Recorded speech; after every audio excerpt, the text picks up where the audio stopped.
윤명선 작곡가가 김용빈에게 신곡 저작권 판매를 사실상 거부했다. 진짜 이유는 무엇일까? 김용빈은 충격에 빠졌다. 왜? 서울 강남의 늦가을 저녁, 어둑해진 하늘 아래 한 스튜디오 불빛만이 여전히 켜져 있었다. 그곳에서는 트로트계의 거장 윤명선 작곡가와 트로트 왕자로 불리는 김용빈이 마주 앉아 있었다. 하지만 오늘의 공기는 평소의 화기애애한 음악적 협업 분위기와는 전혀 달랐다. 조용한 방 안, 시계 초침 소리만이 들렸고 김용빈의 눈빛에는 불안과 혼란이 섞여 있었다. 선생님, 말씀하신 그 곡 정말 마음에 들어요. 제 색깔로 완성하고 싶습니다. 김용빈이 조심스레 말했다. 그의 목소리에는 진심과 기대가 묻어 있었다. 그러나 윤명선은 미묘한 미소를 지으며 커피잔을 내려놓았다. 용빈아, 이번 곡은 내게 줄 수 없겠어. 순간 공기가 멈췄다. 김용빈은 마치 자신이 잘못 들은 것처럼 눈을 크게 떴다. 그의 손끝이 미세하게 떨렸다. 무슨 말씀이신가요? 저번 주에 이미 데모 녹음까지 했잖아요. 그의 목소리에는 억눌린 분노가 섞여 있었다. 윤명선은 고개를 숙이며 잠시 침묵했다. 그리고 천천히 입을 열었다. 이 곡은 내 목소리로는 위험해. 단순한 트로트가 아니야. 정치적 메시지가 담겼어. 이걸 네가 부르면 내 커리어가 끝날 수도 있다. 그 순간 김용빈의 눈빛이 흔들렸다. 정치적 메시지요? 전 그저 사랑 노래로만 들었는데요. 사랑 이야기처럼 들리지만 은유야, 방송국에서 걸릴 가능성이 높아. 그럼 고치면 되잖아요. 왜? 저한테는 주실 수 없다고까지. 윤명선은 아무 대답도 하지 않았다. 대신 창문 쪽으로 시선을 돌렸다. 비가 내리기 시작했다. 그 비 소리 사이로 김용빈은 느꼈다. 단순한 거절이 아니라 의도적인 차단이었다. 며칠 후 SNS와 업계 단톡방에서는 이상한 소문이 퍼지기 시작했다. 윤명선이 김용빈에게 신곡 주려다 취소했다더라. 둘 사이에 무슨 일 있었대? 윤명선이 김용빈이랑 계약 문제로 갈등 중이라던데? 김용빈은 휴대폰을 내려놓았다. 그의 마음속에는 분노보다 더 복잡한 감정이 들끓고 있었다. 배신감, 의문, 그리고 두려움. 그는 이미 여러 히트곡으로 트로트의 새로운 세대를 대표하는 인물이었다. 하지만 이번 일은 단순히 노래 한 곡을 잃는 게 아니었다. 그의 명성, 그의 이미지, 그리고 팬들과의 신뢰가 흔들릴 수도 있는 일이었다. 다음 날, 한 음악 기자가 윤명선의 측근과의 통화 내용을 보도했다. 그는 기자에게 이렇게 말했다고 한다. 김용빈이 원래 곡의 의미를 너무 바꾸려 해서 윤 작곡가가 화가 났어요. 곡은 단순한 사랑 노래가 아니라 인생의 통증을 노래한 작품이었는데 용빈 씨는 그걸 상업적으로 바꾸려 했죠. 하지만 곧 김용빈 측 매니저가 반박 성명을 냈다. 사실이 아닙니다. 용빈 씨는 작곡가님의 의도를 존중했습니다. 다만 방송 규정에 맞게 조정 제안을 드렸을 뿐입니다. 대중은 혼란에 빠졌다. 누가 진짜를 말하고 있는 걸까? 이건 예술적 해석의 차이야? 아니면 권력 싸움이야? 댓글은 순식간에 수천 개로 폭주했다. 팬들 사이에서는 윤명선이 너무 보수적이다 라는 주장과 김용빈이 욕심을 부렸다 는 의견이 팽팽히 맞섰다. 김용빈은 열흘간 공식 석상에 모습을 드러내지 않았다. 그의 SNS도 조용했다. 그러나 그의 침묵은 오히려 더 큰 관심을 불러일으켰다. 유튜브에는 김용빈 윤명선 갈등 분석 영상이 수십 개나 올라왔다. 그중 하나는 김용빈이 직접 작곡가 교체를 요구했다는 주장을 담고 있었다. 그러던 중 어느 팬이 그의 팬카페에 올린 글이 주목을 받았다. 그가 멈춘 이유는 화가 나서가 아니라 상처받았기 때문이에요. 누구보다 진심으로 음악을 사랑하는 사람인데 그 진심이 무시당했어요. 그 글은 단 하루 만에 좋아요 4만 개를 돌파했다. 대중의 여론은 서서히 김용빈 쪽으로 기울기 시작했다.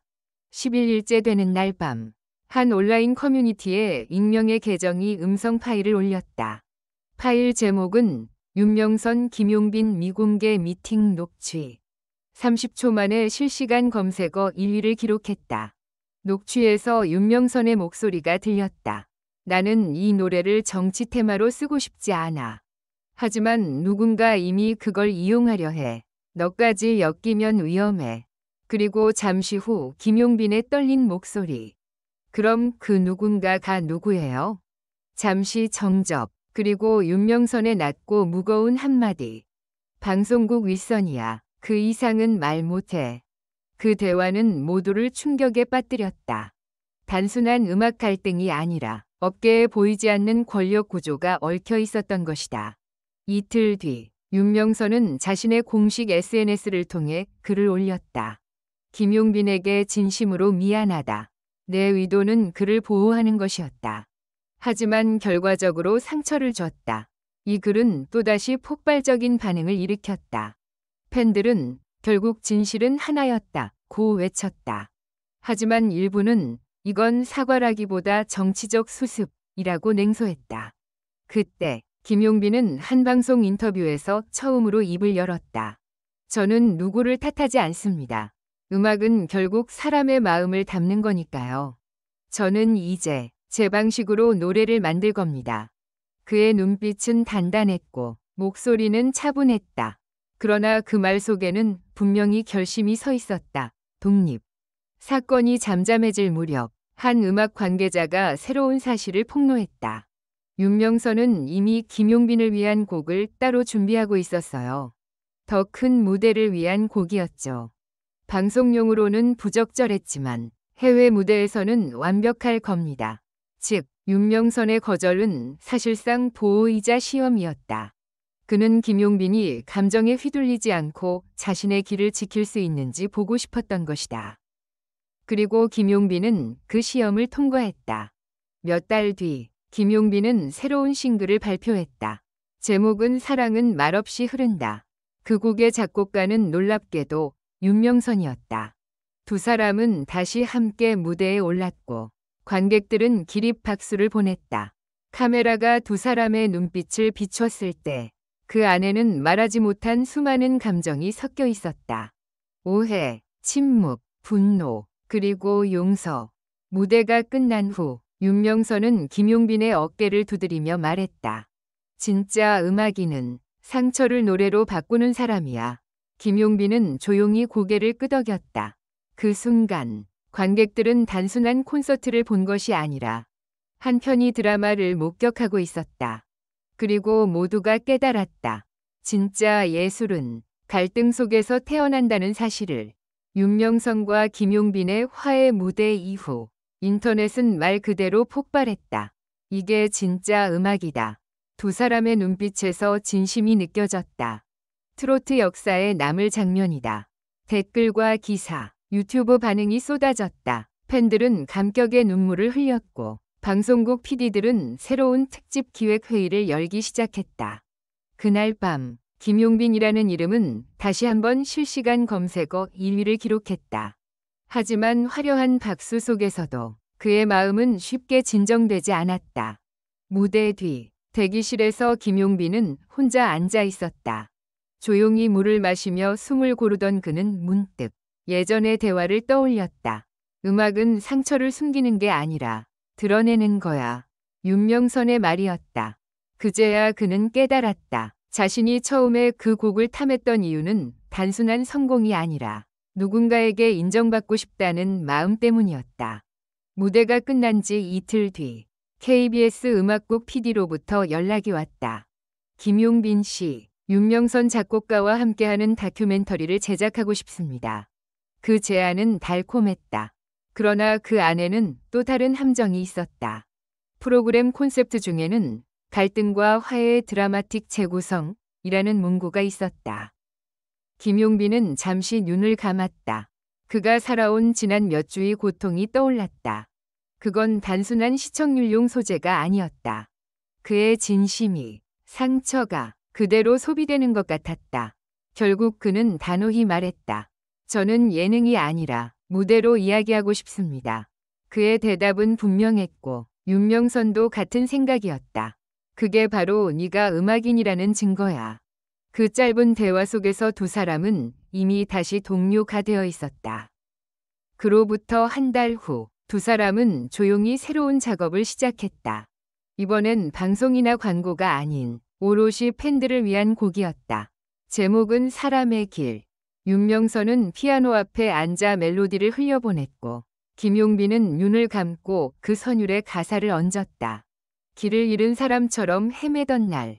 누군가 내 이름을 불러주었네. 그의 목소리는 이전보다 한층 깊고 따뜻했다. 윤명선은 아무 말 없이 고개를 끄덕였다. 이제야 진짜 내 노래가 나왔구나. 녹음이 끝난 밤, 김용빈은 조용히 SNS에 글을 남겼다.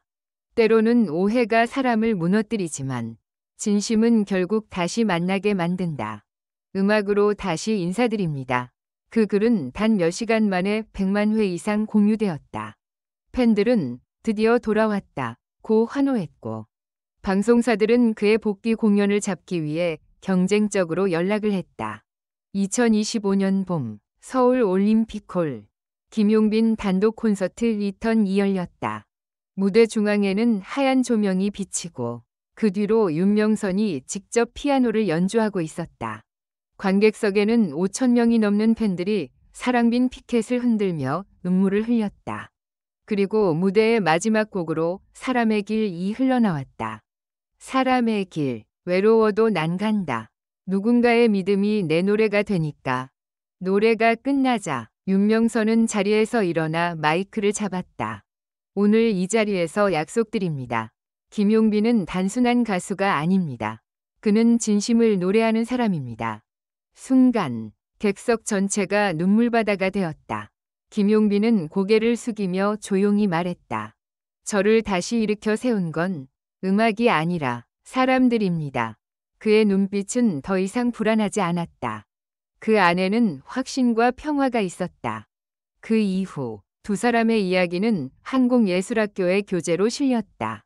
예술가의 신념과 소통의 가치라는 주제로 강의가 열렸고, 젊은 작곡가들과 가수들이 그들의 관계를 연구하기 시작했다. 한 방송 평론가는 이렇게 썼다. 윤명선과 김용빈의 사건은 단순한 음악 스캔들이 아니라 세대 간 예술 철학의 충돌이 만들어낸 진화였다.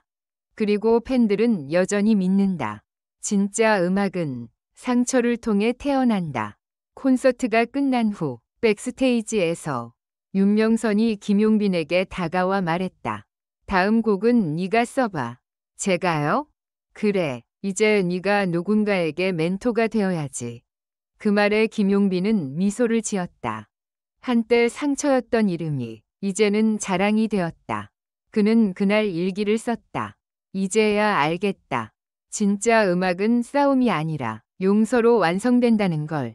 그 일기장은 나중에 그의 팬북에 그대로 실렸고, 그 한 줄은 수많은 사람들의 마음에 불을 지폈다.